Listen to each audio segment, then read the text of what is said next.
two beautiful countries in the world, India and Australia. This is eCritCare podcast about evidence-based critical care medicine, helping you to save lives. Here are thoughts on controversies in critical care. And now, here are your hosts, Dr. Swapnil Pawar from Sydney and Dr. Jose Checco from India. Welcome to eCritCare podcast. This is our episode number 84.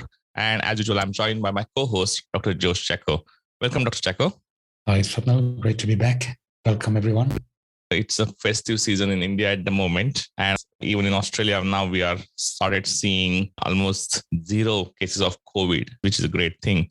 How's the things in India at the moment? We have very few cases now, especially in Bangalore. And I think that holds true for most parts of India. And we just need to wait and see how things turn out over time. It is possible that we may have some cases in the future. At least there might be an increase in the number of cases, as we have seen in many parts of Europe, Israel, and so on, with a higher rate of vaccination than India. So this is most likely not the end of it all. We probably will have few more cases in the future, and we need to be vigilant.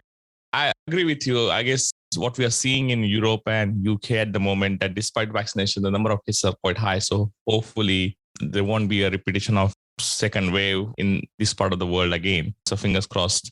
Now, the topic that we're going to discuss today is quite interesting. And often as a bedside clinician, you always have this dilemma when you treat your patients. And the topic that we're going to discuss today is about early versus late initiation of RRT or renal replacement therapy in intensive care unit. Now, as we all know, acute kidney injury occurs in up to 50% of the critically ill patients and is associated with high morbidity and mortality. Often we see that patients who develop AKI and end up in our RRT at 1 year, the mortality is almost 50%. Renal replacement therapy can rapidly correct life-threatening complications associated with acute kidney injury, such as hyperkalemia, metabolic acidosis, or pulmonary edema due to fluid overload. And traditionally, they are the kind of hard indications for commencing dialysis or CRRT in intensive care unit. Now, most of the time, we don't wait for all three indications to develop. And when we start seeing some of the signs that this patient is heading towards metabolic acidosis or developing higher potassium with rising creatinine and urea rapidly, we institute RRT. And I must say the practices within our own ICU or across the globe, between ICUs or between countries, are quite variable. So obviously, on one side, we know that these are the kind of hard indications to commence dialysis in patients who develop AKI in ICU. But at the same time, the exact timing of initiation of RRT, it's still not agreed upon. Now, the early data which came from a lot of observational studies has been quite variable and has given inconsistent message, which approach is better than other. Observational studies favored early initiation is better, and that obviously led to a lot of randomized controlled trial, which also gave conflicting results. So we are going to dive deeper into this topic today. Dr. Checco, what's the kind of rationale behind early initiation of RRT and how that potentially can be beneficial in patients with AKI in ICU? The concept of early renal replacement therapy was in vogue. Perhaps it's still being practiced in many ICUs. It was considered to be renal supportive therapy before you end up in complications such as fluid overload, such as worsening metabolic acidosis, oliguria and urea-related complications, increase in the solute level. So before all these things happen, it was considered appropriate to begin supportive therapy, as it used to be described, early enough. And it was proposed enable fluid resuscitation, nutrition, other intravenous infusions, etc., to be given without interruption, without any restriction. So that was the basic tenet behind the commencement of early renal replacement therapy. But things have changed in the last several years. As we are going to discuss, there have been several randomized controlled trials that have asked this question and come up with slightly different answers than what we used to have previously from mostly observational data. Yeah, that's correct. So obviously the indication for early initiation of RRT, and I think that was the kind of drive behind this whole movement of early initiation of RRTs? Why to wait till we see these complications? And can we be a bit more proactive when we start seeing doubling of creatinine and initiate RRT? And that will prevent people who are going to be dependent on RRT in the long term. Because as we know, once patients go on RRT, most of the patients end up in becoming dialysis dependent, and the mortality in dialysis dependent patients at the end of 1 year in ICU is quite high. So almost 1 in 2 patients die at the end of 1 year. So that was main thinking process behind early initial RRT. However, the delayed RRT obviously has got some merits, that whether we can avoid dialysis to start with completely, and whether patient can have the normal recovery of the renal functions on their own, so that we can avoid all the dialysis associated complications, such as high mortality at 1 year. And I guess that's why the both approaches have their own merits. I guess the only way to test them is by conducting proper randomized controlled trials and gather robust evidence. So Dr. Chacko, what's the kind of evidence available on this topic so far? There has been several randomized controlled trials that were published in the last 5 years. In fact, there are 5 of them. It all began with the ELAINE trial, which was published in 2016. And this trial involved 231 postoperative patients. Most of them were cardiac surgical, and it was from a single center in Germany. In the early group, they randomized patients to receive renal replacement therapy within 8 hours of KDIGO stage 2. And in the late group, they were randomized to undergo renal replacement within 12 hours of reaching KDIGO 3. So it was KDIGO 2 in the early group versus KDIGO 3 in the later group. And in addition to the KDIGO criteria, at least one of the following conditions had to be met, including severe sepsis, catecholamine use, refractory fluid overload, and new onset or worsening non-renal organ dysfunction. In the early group, all the 112 patients received renal replacement, while in the late group, 108 out of 119 patients received renal replacement therapy. And when they looked at the outcomes, the 90-day mortality, which was the primary outcome, was significantly lower in the early group. And according to the data, approximately 75% of all patients, they say, had evidence of fluid overload according to predefined criteria. This raises the question whether patients who were randomized to the delayed group may also have had fluid overload, at least to some extent, and that may have led to worse outcomes in this particular group. So this study had other weaknesses as well. In fact, the fragility index for the primary outcome, which is a 90-day mortality, was only 3 patients. It just means that the results would have become non-significant if 3 extra patients had suffered mortality in the early group. Besides, it is hard to explain mortality benefit at 90 days, but they found no difference in mortality at 28 and 60 days, which again is a little difficult to explain. Then we had the AKIKI trial in the same year, 2016. Here in this particular study, patients in KDIGO stage 3 were randomized to early versus late. Early group had renal replacement commenced immediately after randomization, while the late group waited until potassium rise of more than 6 millimoles per liter, or Bond level of more than 112 milligrams per deciliter, or a pH of less than 7.15, or acute pulmonary edema due to fluid overload.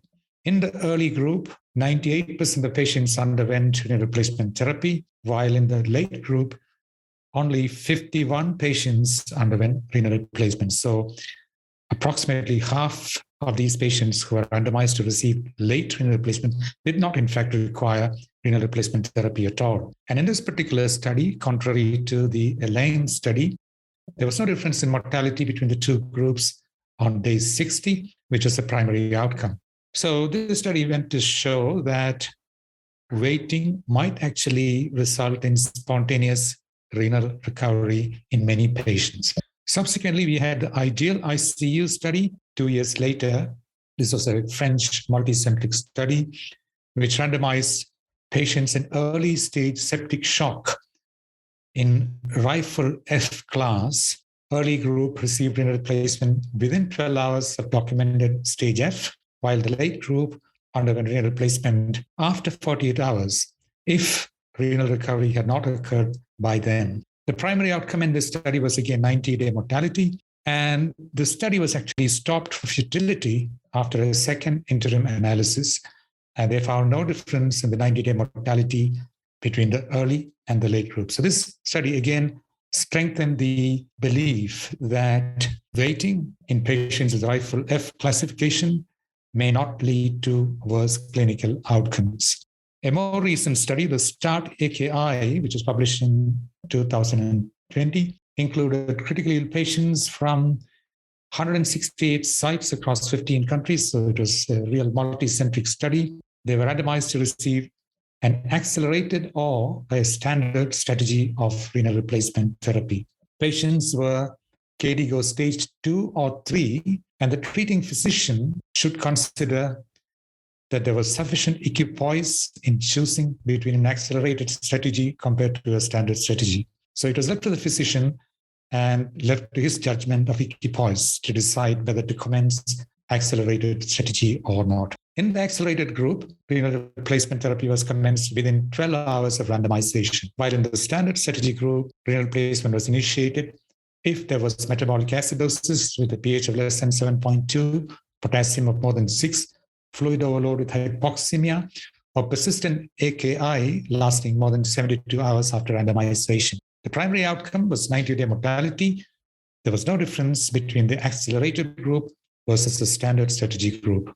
Renal replacement therapy dependence at 90 days was significantly higher in the accelerated group compared to the standard strategy group. Adverse events were also more common with the accelerated strategy.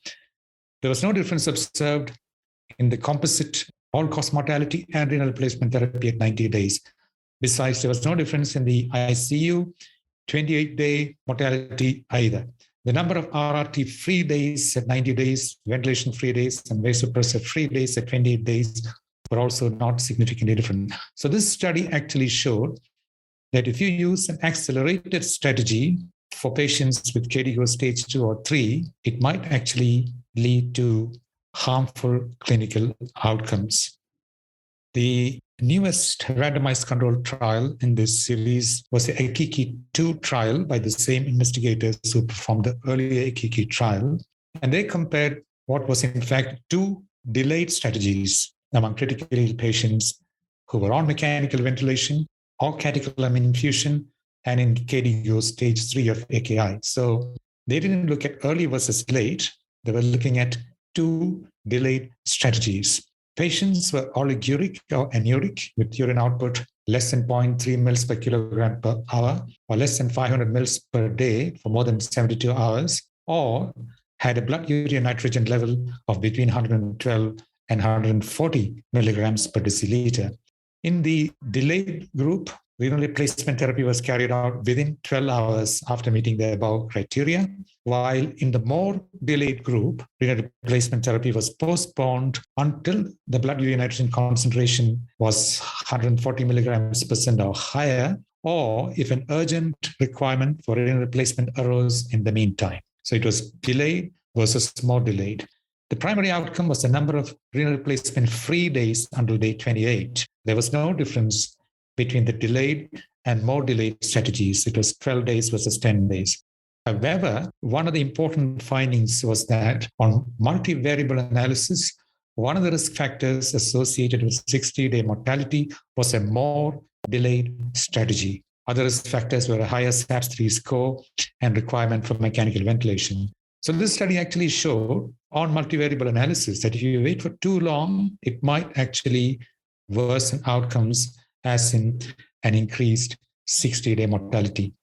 The other findings of the study were RRT dependence at 60 days, complications potentially related to acute kidney injury or renal replacement therapy, which were similar between groups.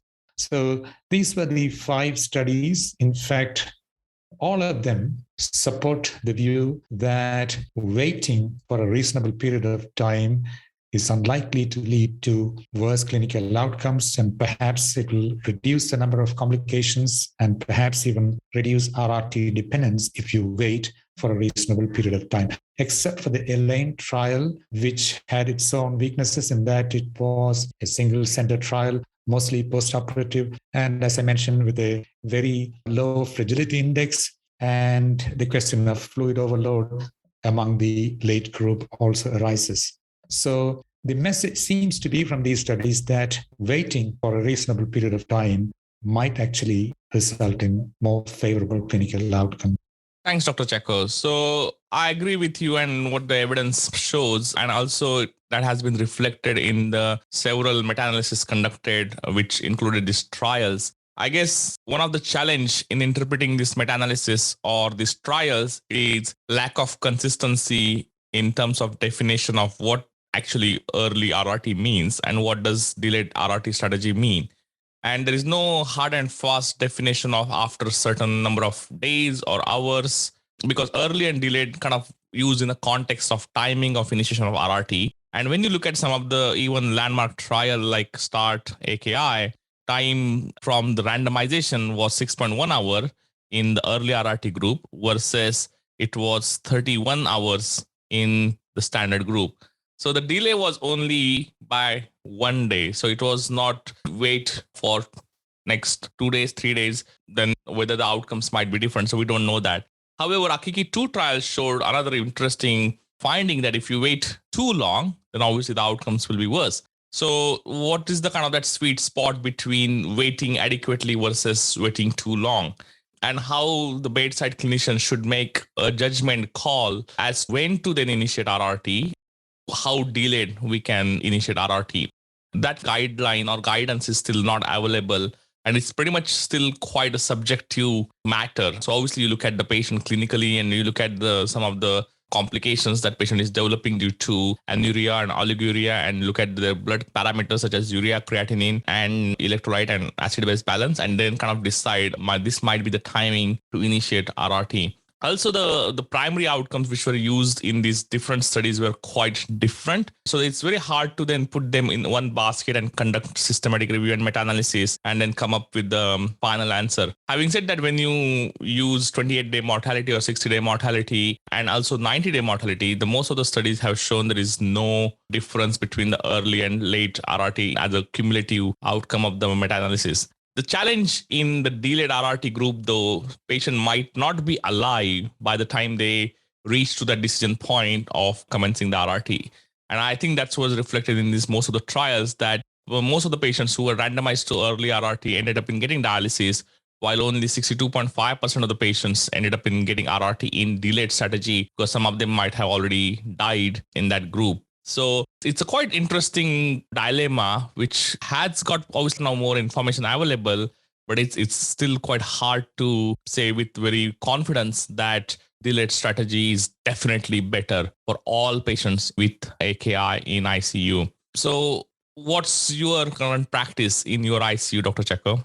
Currently, what we do is we don't go by any kind of dogmatic criteria. We really take it based on the clinical situation. And I must say that over the years, with these studies being published, we have also adopted a strategy of waiting for a little longer rather than rush in and commence renal replacement therapy too early. So I think one of the most important things that perhaps one should go by is the trajectory of illness. If the patient is actually getting better, for instance, if the ventilation requirements are improving, vasopressor support is coming down or switched off, but still the patient remains oliguric, then of course you could perhaps wait for a little longer. The kidneys may also kick in with time. And you could also do the furosemide test, which has been described, to identify patients who might actually recover. The dose of furosemide that you use is 1 to 1.5 milligram, and look at the urine output. If they produce 200 mils of urine or more in the next couple of hours, this is largely predictive of patients who may not require renal replacement therapy. So essentially, what it really means is that you need to make the choice judiciously based on the clinical situation, not go by absolutely by the numbers such as the Bund level or the creatinine level, but by and large, look for any evidence of complications related to AKI and commence it at that time, rather than go entirely by urine output as in oliguria or anuria as a cutoff for the use of renal replacement therapy. In fact, I remember several years ago, one of the recommendations by the eminent critical care nephrology was to commence renal replacement therapy when there was oliguria. Perhaps based on the knowledge, based on the evidence that we have today, that needs to be revised. Completely agree with you. I guess what you mentioned and highlighted there is obviously we need to move away from this dogmatic practice of commencing RRT based on either fixed criteria of urea creatinine ratio or urea creatinine values and look at the trajectory of the patient. And that's really important. I guess you mentioned a very interesting point about the furosemide or Lasix challenge, which still a lot of ICUs and a lot of clinicians, they still practice that and kind of works sometimes, which then can avoid the renal replacement therapy and associated complications. And that's, again, another interesting aspect to trial. And often ICUs, they do practice furosemide infusion after the furosemide large bolus dose. Previously, another problem with initiation of RRT and associated complication was use of anticoagulation with heparin.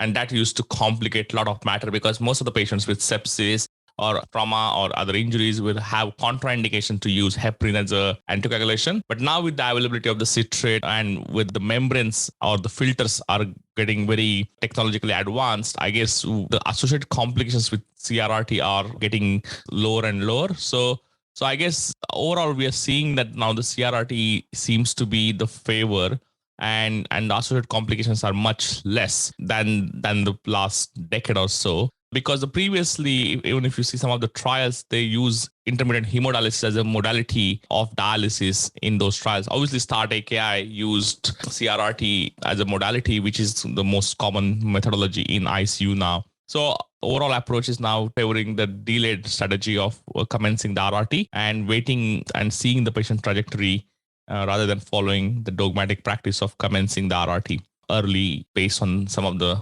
numbers. So don't go by just urine output or urea creatinine. Just put everything in a context of the patient and then make the wise decision at the bedside. Any other final thoughts, Dr. Chakka? Yeah, you mentioned about the furosemide infusion. In fact, I very often try this on my patients who do not pass enough urine, who do not have any other indication to commence renal replacement therapy. I tend to give a bolus dose, as you mentioned, and then run an infusion of, say, 10 to 20 milligrams per hour. And many of these patients who are in fact going to recover do pass reasonable volumes of urine within the next several hours. And that can actually give you an answer as to whether you need to go in for renal replacement immediately or you can wait. The other point that you raised about continuous versus intermittent therapies, some of these studies, as you mentioned, used a combination depending on the clinical circumstances. But in our setting, particularly in Indian ICUs, many of these patients still receive intermittent therapy. We use what's called this low efficiency daily dialysis, which is using blood flows and dialysate flows considerably less than the conventional hemodialysis flows. And you run it over a longer period of time of 6 hours, 8 hours, sometimes 10 to 12 hours. So this gives more flexibility in terms of patients who need to have interruption in therapy for procedures or investigations, which we can do with these modality of therapies. Besides, many of these patients do remain hemodynamically stable or as stable as with continuous therapies when you use these slow dialysis modalities. So that's something which we do as well in many of our patients, depending on the clinical circumstances. Yeah, thanks, Dr. Chakko. So yes, I agree. Like in Australia, we have completely kind of moved to using CRRTs as a first modality of choice in our patients. And often we see that associated complications are much less now. And it depends upon the settings that you are in and then what kind of modality is available. And you have to make that wise decision. And again, that's why it comes down to resource allocation. And that has been an important consideration in terms of commencing the RRT. And I think delayed strategy is probably better in those resource-poor settings. So thanks, Dr. Chakko. Thanks for your valuable time. We'll be back in weeks' time with another controversy in critical care. Till then, goodbye and have a nice time. Thanks, Swapnil. Thanks, everyone. See you next time. Goodbye. Thanks for listening to eCritCare Podcast. If you like what you just heard, we hope you'll pass along our web address, www.critcareedu.com.au, to your friends and colleagues. And please leave us us a positive review on iTunes.